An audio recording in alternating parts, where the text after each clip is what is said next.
Hey guys, welcome back to our YouTube channel. Today's video, I'm going to show you how to fix sorry you have been blocked on your Android device.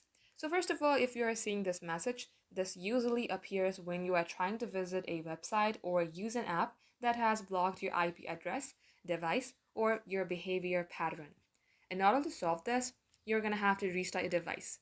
So hold your power key and tap on restart. And once done, you may also go ahead and change your Wi-Fi. If you are using your Wi-Fi, go ahead and switch it to your mobile data and vice versa. And once done, see if this fixes your problem. Another step, you can also turn off your VPN. If you are connected to any VPN, proxy, or ad blocker, go ahead, turn it off, and then try again.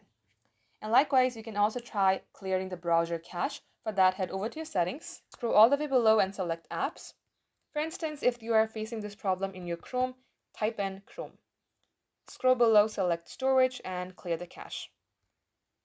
Once done, come back. Now go ahead, try again, and this shall fix your problem.